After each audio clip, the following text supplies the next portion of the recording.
You know what's the greatest thing in life to me is when things are going, every day it's getting better, and then it's getting better, and it's growing better, and you're making more money, and things are improving all the time, no matter what happens, it seems.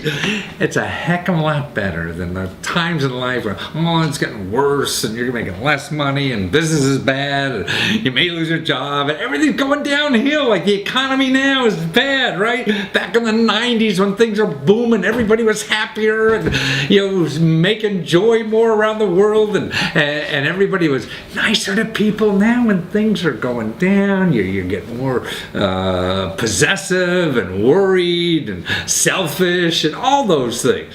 And it's the same way in like choosing what to do with your life. It's so much more fun to get on things that are on the upward slope. I mean, are you going to be making buggy whips or something that nobody wants anymore, or are you going to be making the greatest new cell phone or something like that millions of people are going to want?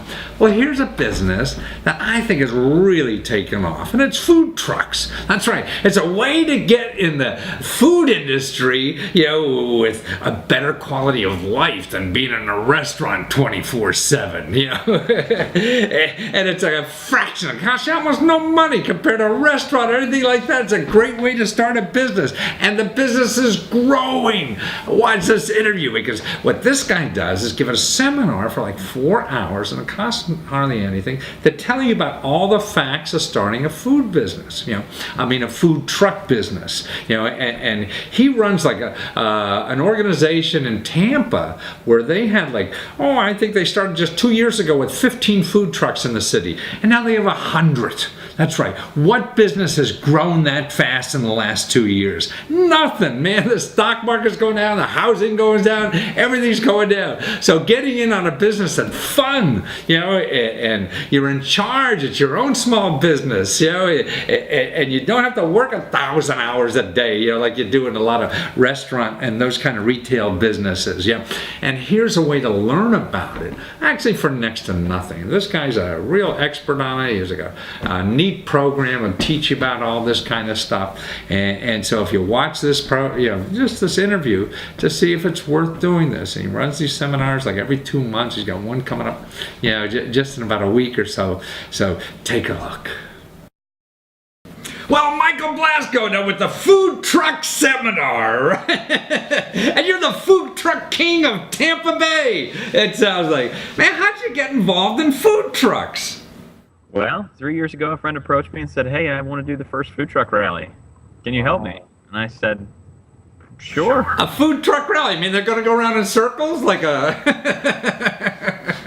a race rally? Well, we circle them up, and everybody else runs in circles around them, I see. Circle the wagons. That's it. But this is like the hottest, food business in the country right now, isn't it? Food trucks? It is. We started back in 2011 when we probably had 15 trucks in the area. Now we have over 100. Wow, from 15 to 100 in like 2 years. Wow, that's incredible. Yeah. So now you really got involved in that rally. So and then you hold a rally, like you got a whole bunch of food trucks and people come and have a great time. You get thousands of people and raise money for charity and all kinds of stuff, right? I don't think, you got that? That's right. Yeah, we do all kinds of things. Yeah. And then but the food trucks, then they don't just participate in the rally. I mean, they're making money all the time, right? Oh, yeah.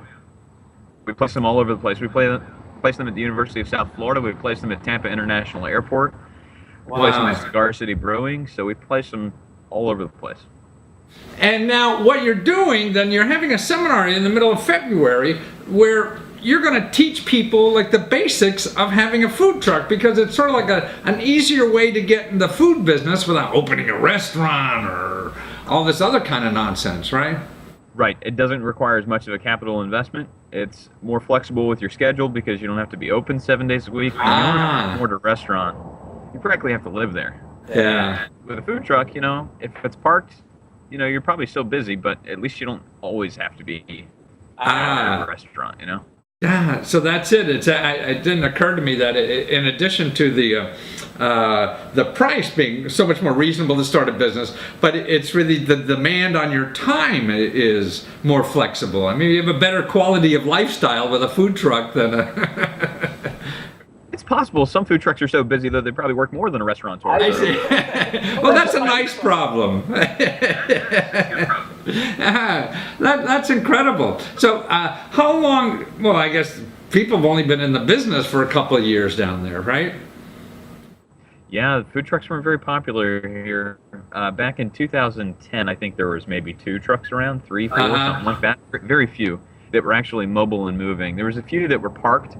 There was one called the Taco Bus that just made the top. I think it was the top 10 list of food trucks across the country. That was done by really? Wow.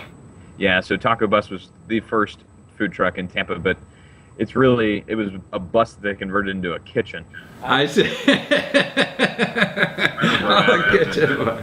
So what do you cover in your seminar? I mean, it's like a 4-hour seminar, so this is a serious thing. It's not 20 minutes and...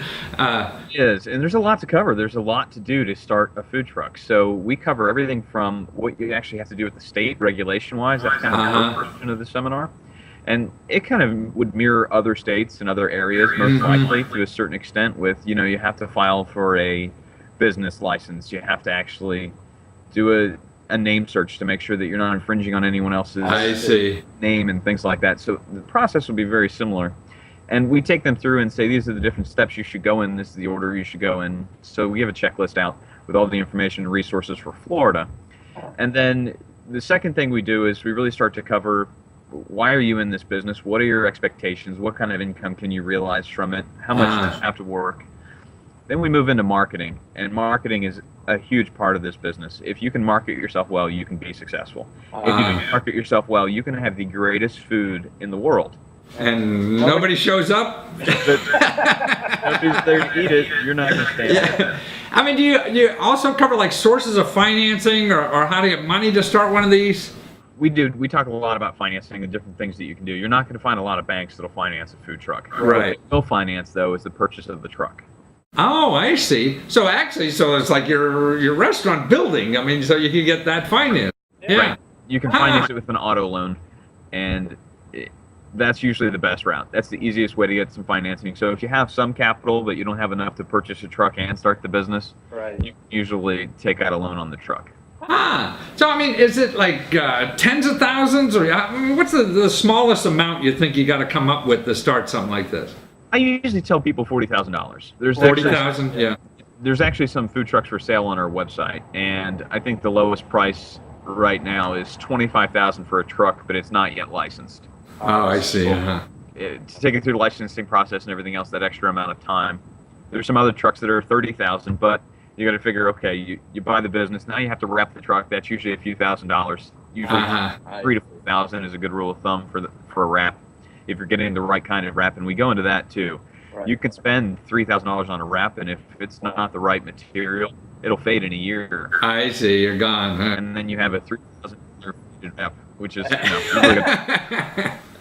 So now, even if it can be $20,000, $30,000, $40,000, I mean, there's then people have to consider partners or other ways to get their income if they don't have it all in cash themselves. I mean, Correct. Yeah. And I guess, and the seminar, now you're available on the web too, so you're going to stream this seminar, the next one, right? That's correct. I got a call a few weeks ago from Afghanistan. They're going to join, right? Falafels in Afghanistan. Well, it was a U.S. service member, but he's coming back to the States, and when he does, he wants to start a food truck. So I see. Well, I mean, for a vet, there's probably good money around for him to help finance that thing too. Yeah, and so people could join, and the seminar's like $100 for, and you get the whole 4 hours and the whole thing. I mean, this is nothing. This is a giveaway. Yeah.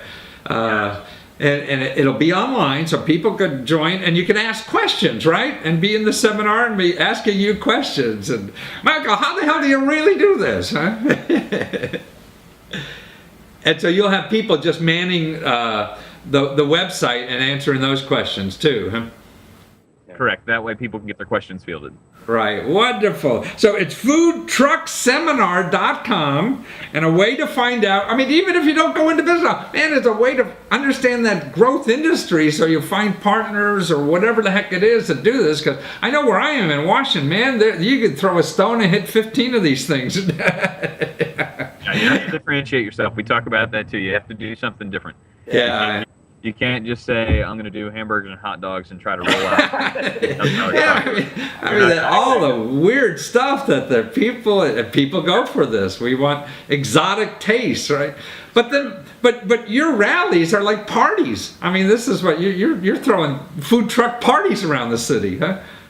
We do, and we have a blast. I don't think I could have a better job. I don't even realize it's a job. Oh, you're calling this work. You're calling it a job. Huh? Somebody's got to do it, right? Well, wonderful, Michael. Nice to meet you. And food truck rallies, and go to foodtruckseminar.com and get on this. And so after, you're going to have one of the, what's the date of that one in February? February what? February 16th from 16th? 5 p.m. to 9 p.m. Eastern Standard Time. Okay, 5 to 9, that's a Saturday, right? It's a Sunday, actually. Oh, Sunday. Okay, Sunday. What else are you going to do? Football be over. Try to do Sunday night because it's usually the best for folks that are in the restaurant business. Because right, they're not open, right.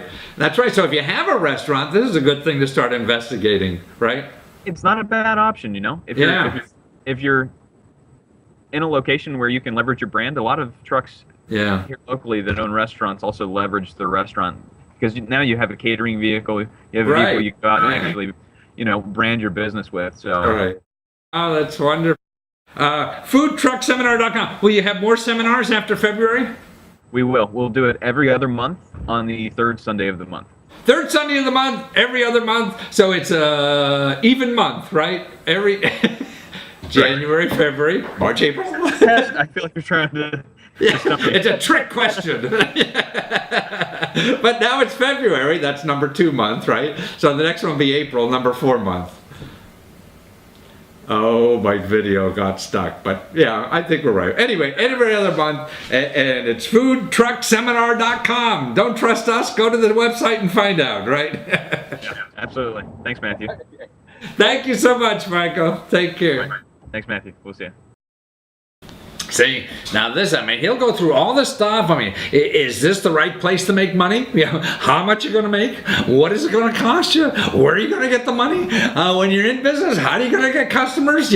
All that kind of stuff. And it's all right there. You got somebody, people will charge you tens of thousands of dollars for this kind of expertise. Consultants nowadays, man, they're really, they put a mask on usually and go out and get business. It seems. And this guy's very reasonable. So give it a look.